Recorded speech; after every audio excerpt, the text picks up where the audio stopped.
میں نے آپ کے سامنے ایک دو دفعہ وہ واقعہ سنایا ہوگا، آج موقع کی مناسبت سے پھر سناتا ہوں، ریپیٹ کرتا ہوں تاکہ سبق پکا ہو جائے۔ پڑوسی ملک کے اندر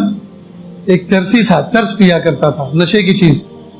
ایک نوجوان سے کہا بھائی چرس پینے کے پیسے دے دو، تو کہا کھانا کھلا سکتا ہوں، کھانا کھلا سکتا ہوں، چرس کے لیے پیسے نہیں دے سکتا۔ آگے سے کہتا ہے او یار چرس کے پیسے دے دے، کھلانے کی ذمہ داری تو کسی اور نے لے رکھی ہے۔ ظاہر ہے اس نے چرس پلانے کی ذمہ داری تو نہیں لی،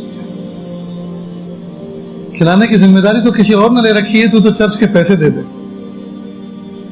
تو اس نے اس انداز سے کہا کہ میں ہکا بکا رہ گیا اور دینے پہ مجبور ہو گیا۔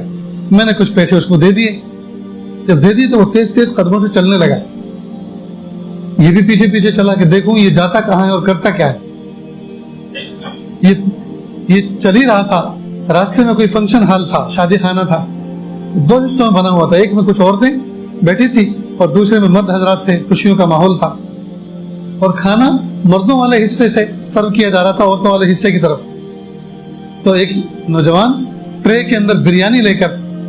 وہ راستہ کراس کر کے عورتوں کے حصے میں جا رہا تھا کہ راستے کے کنارے ٹھوکر کھایا اور وہی بریانی گر گئی، اور اس نے اپنے پاجامہ پینٹ کو جھاڑا، صاف کیا، اور وہ ٹرے بھی وہیں جھاڑ دی اور واپس دوبارہ لینے کے لیے گیا۔ یہ چرسی وہیں بیٹھا اور فوراً کھانا شروع کیا، گرم گرم بریانی ڈھیر سارا پڑا ہوا تھا، اوپر کیوں کھانی شروع کی۔ کہا میں پیچھے کھڑا ہوا یہ منظر دیکھ رہا تھا، چرسی نے اچانک مجھے دیکھا اور عجیب بات کہی کہ میں حیران رہ گیا۔ کہا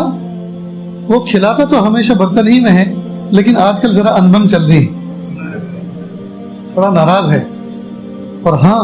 وہ قریب اتنا ہے، وہ قریب اتنا ہے،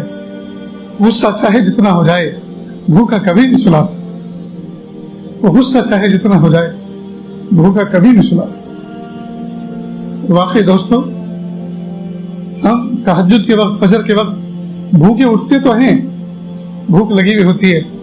لیکن بھوکا کبھی سوتے نہیں، ہمیشہ کھا کے سوتے۔ تو مجھے اور آپ کو دوستو اتنا کریم رب ملا ہے، پھر بھی ہم اس کے ساتھ کٹی کر کے زندگی گزارتے ہیں، پھر بھی اس کے محبوب کی سنتوں پر پیر رکھتے ہیں، پھر بھی محبوب کے لائے ہوئے دین پر عمل نہیں کرتے، قرآن پاک کی تلاوت نہیں کرتے، نمازوں کا اہتمام نہیں کرتے، نگاہوں کی حفاظت نہیں کرتے، زبان کی حفاظت نہیں کرتے،